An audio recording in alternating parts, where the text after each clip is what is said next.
Most people over 60 are shortening their lives without knowing it. Not through dramatic health crises or reckless behavior, but through 5 daily mistakes that feel completely harmless. These errors seem reasonable, even responsible, which makes them invisible until the damage accumulates. The difference between thriving at 75 and declining at 75 often comes down to patterns you established years earlier, patterns that felt safe at the time. Here's what makes this particularly dangerous. Your body after 60 doesn't announce problems the way it used to. Warning signs arrive quietly. Consequences stack slowly. And by the time you notice something's wrong, you've already lost ground that's difficult to recover. But understanding these 5 mistakes changes everything, because unlike genetics or past health history, these are completely within your control starting today. Let me be direct about something doctors rarely say out loud. The seniors who maintain independence into their 80s and 90s aren't doing anything extreme. They're simply not making these 5 specific errors that drain vitality one day at a time. Mistake number 5 is something that feels protective but quietly destroys your body's foundation. It's reducing movement because you think rest equals safety. Picture this scenario. You're 68. Stairs feel harder than they used to. Walking to the mailbox leaves you slightly winded, so you start sitting more. You take the elevator instead of stairs. You drive instead of walk. You rest more frequently. This feels responsible, like you're listening to your body and avoiding unnecessary strain. But here's what's actually happening inside your body during all that sitting. Your leg muscles begin breaking down within days of reduced use. Blood circulation slows significantly when you're sedentary for extended periods. Your heart doesn't have to work as hard, which sounds good until you realize that's exactly the problem. A heart that doesn't work hard becomes a heart that can't work hard when needed. Research shows something startling about prolonged sitting in older adults. After just 2 weeks of increased sedentary time, muscle mass decreases measurably. Balance deteriorates, bone density begins declining faster, and perhaps most concerning, your body's ability to regulate blood sugar weakens, even if you've never had diabetes. Think about Robert, a 71-year-old who retired from his warehouse job. For 40 years, he'd been on his feet constantly, lifting boxes, walking miles daily around the facility. When he retired, he thought he'd earned the right to relax. He sat more, watched more television, took fewer walks. 6 months later, his doctor noted elevated blood pressure for the first time in his life. His cholesterol climbed. He felt exhausted despite resting constantly. The trap here is that increased sitting feels like self-care. It feels like you're preserving energy and protecting yourself from falls or exhaustion. In reality, you're accelerating the exact decline you're trying to prevent. Movement doesn't need to be intense to be protective. You don't need gym memberships or aggressive exercise routines. What you need is regular, consistent activity throughout each day. Standing up every 30 minutes, walking around your home, taking stairs when available. These small actions maintain the muscle mass and circulation that keep you independent. The body operates on a simple principle after 60. Use it or lose it happens faster than at any previous stage of life. What you could ignore at 40, what bounced back easily at 50, now has permanent consequences at 70. But there's something even more insidious than sitting too much, and it's a mistake that affects every single system in your body simultaneously. Mistake number 4 is accepting poor sleep as inevitable aging. This might be the most normalized dangerous habit on this list. Countless seniors wake up multiple times each night, struggle to fall asleep, or feel exhausted despite spending 8 hours in bed.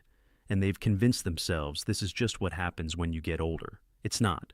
Sleep quality naturally changes with age, that's true.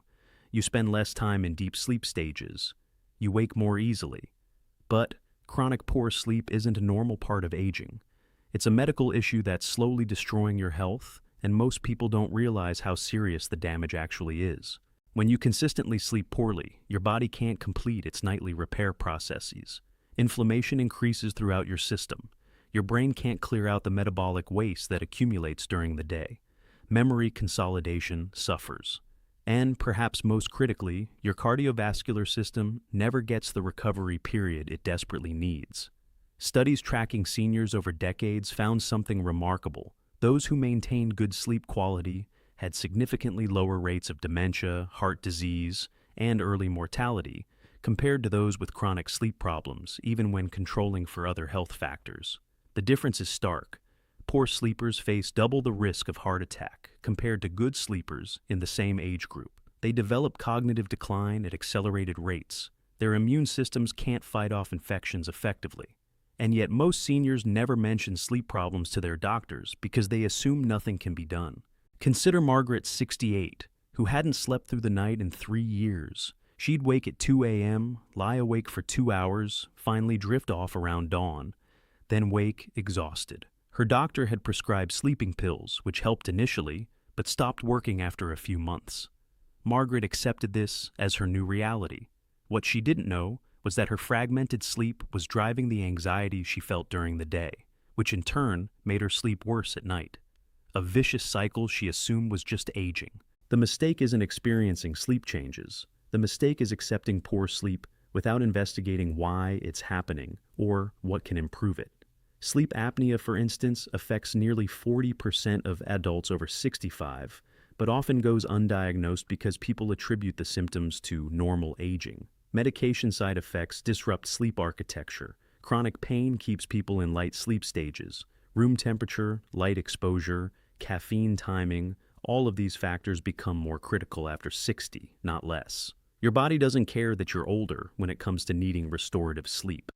The repair processes still need to happen. The difference is that your body has less resilience to compensate when they don't. 1 week of poor sleep at 30 is annoying. 1 year of poor sleep at 70 is dangerous.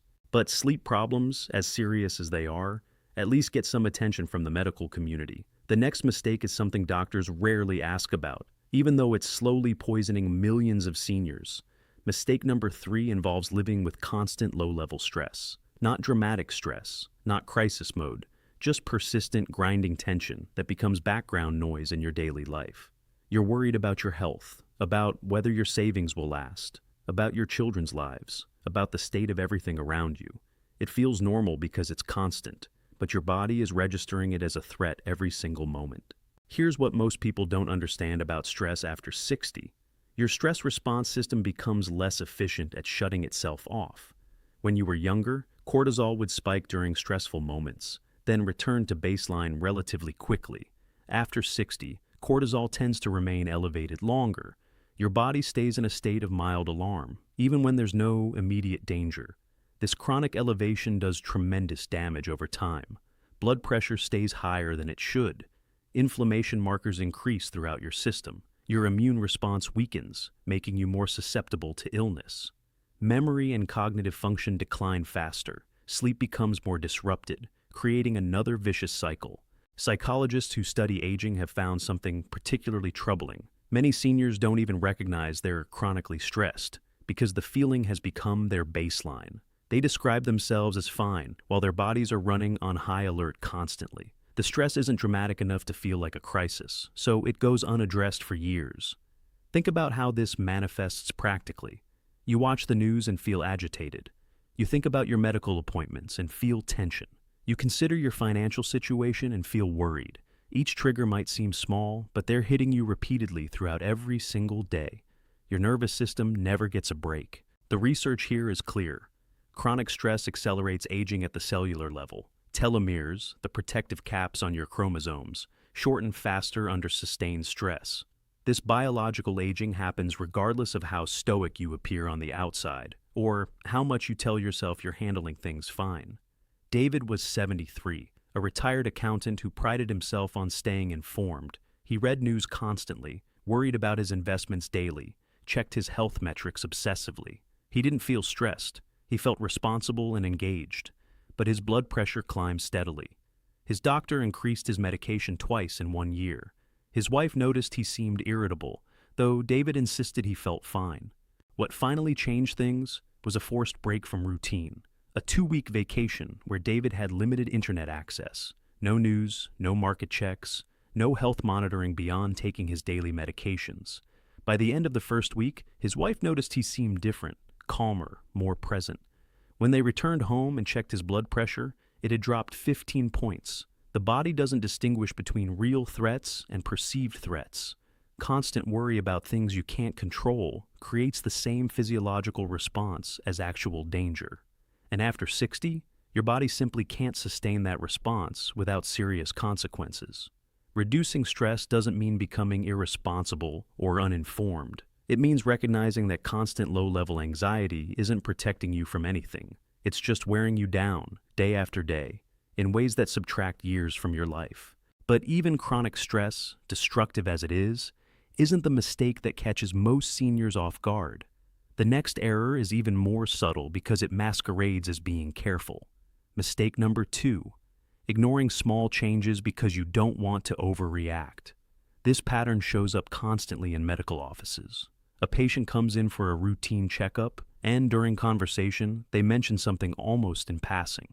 "Oh, I've been a bit more tired lately. My balance seems slightly off. I'm not as hungry as I used to be. Food doesn't taste quite right." Then comes the dismissal. "But it's probably nothing. I don't want to make a fuss. I'm getting older. These things happen." Doctors hear this constantly, and it frustrates them deeply, because what sounds like reasonable acceptance of aging is often something entirely different. It's the early warning system being ignored. Your body doesn't send emergency signals for most conditions. It sends whispers first. Subtle shifts that feel minor, easy to rationalize away. The problem is that after 60, these small changes often represent the beginning stages of conditions that become much harder to address if you wait. Consider what happens with something as straightforward as balance. You notice you're holding onto the railing more often when you go downstairs. Not every time, just more frequently than before. It's slight enough that you tell yourself you're just being cautious. 6 months pass. Now you're holding the railing every single time. You've started avoiding certain shoes because they feel less stable. You've rearranged your routine to minimize situations where balance matters. You still haven't mentioned it to anyone because it hasn't caused a fall yet, so it doesn't seem urgent. But here's what's actually happening during those 6 months. The underlying issue, whether it's inner ear function, muscle weakness, medication side effects, or neurological changes, is progressing. The window for simple interventions is closing. What could have been addressed with physical therapy or a medication adjustment now requires more intensive intervention. The same pattern plays out with appetite changes, cognitive shifts, energy levels, sleep quality. Each seems minor in isolation. Each gets dismissed as normal aging. Meanwhile, treatable conditions advance silently. Research on this is striking. Studies following seniors over time found that those who reported small changes early and sought evaluation had significantly better outcomes than those who waited until changes became undeniable. The difference wasn't in the conditions themselves. It was entirely in the timing of intervention. Margaret was 68 when she noticed her memory seemed slightly less sharp. She'd forget why she walked into a room occasionally, misplace her keys more often. Nothing dramatic, just small lapses that bothered her privately. She didn't mention it for over a year. When she finally brought it up to her doctor, testing revealed early-stage cognitive decline that had progressed significantly. Her doctor was direct. "I wish you'd told me when you first noticed changes. We had more options then." The fear of overreacting, of seeming hypochondriacal, of wasting medical time on nothing, this fear costs years. Not because every small change indicates serious illness, most don't, but because the ones that do matter get caught in the same net of dismissal as the ones that don't. Doctors emphasize this constantly. They would much rather evaluate 10 concerns that turn out to be nothing than miss one that needed early attention. The cost of checking is minimal. The cost of waiting can be irreversible. This doesn't mean obsessing over every minor fluctuation. It means paying attention to patterns. One night of poor sleep isn't concerning. 3 months of disrupted sleep is worth discussing. Feeling tired after a busy day is normal. Feeling exhausted after minimal activity represents a change worth investigating. The seniors who maintain independence longest share this characteristic. They're attentive without being anxious. They report changes without dramatizing them. They let medical professionals determine significance rather than pre-deciding what matters. But even this mistake, costly as it proves, isn't the one that shortens lives most severely. The final error is both the most common and the most misunderstood. Mistake number 1, gradually withdrawing from meaningful human connection. This happens so slowly that most people don't realize it's occurring. You don't wake up one day and decide to be isolated. You make small, seemingly reasonable decisions that accumulate into something far more damaging. You decline an invitation because you're tired. You don't call a friend because you don't want to bother them. You skip a social gathering because it feels like too much effort. Each decision makes sense individually. Together, they create distance that becomes harder to bridge over time. What makes this particularly insidious is that withdrawal often stems from consideration rather than antisocial feelings. Seniors frequently pull back because they don't want to burden others. They see their friends and family as busy, their own needs as less important, their presence as potentially inconvenient. So, they wait to be invited rather than reaching out. They minimize their needs in conversation. They increasingly spend time alone, telling themselves this is simply being independent and low maintenance. Meanwhile, something dangerous is happening beneath this seeming self-sufficiency. Human connection isn't optional for health after 60. Research treating loneliness as a medical factor has found it carries risks comparable to smoking 15 cigarettes daily. The cardiovascular system suffers measurably when social contact decreases. Cognitive decline accelerates without regular meaningful conversation. Depression rates climb steeply. And perhaps most concerning, mortality risk increases substantially, even when controlling for all other health factors. Susan is 75, widowed, fiercely independent. After her husband died, she slowly reduced social contact, not dramatically. She still saw her daughter monthly, talked to a few friends occasionally. But the daily conversations disappeared. The regular lunch dates stopped. She convinced herself she was fine, that she didn't need constant social activity. Within 18 months, her daughter noticed changes. Susan seemed less engaged during visits, less interested in activities she'd previously enjoyed. Her energy had dropped. When pressed, Susan admitted she spent most days alone, sometimes going 3 or 4 days without speaking to anyone beyond brief exchanges at the grocery store. Her daughter insisted on changes. Weekly dinners became mandatory. Susan reluctantly joined a book club. She started volunteering at the library 2 mornings each week. The shift felt awkward initially, almost forced, but within 2 months, Susan's energy returned. Her mood lifted. She started calling friends again, rather than waiting to be called. Connection doesn't require constant socializing or large groups. It requires regular, genuine interaction with others. A weekly phone call with someone who knows you well. Volunteering where you interact with the same people consistently. Joining any group where you're expected and noticed if you don't show up.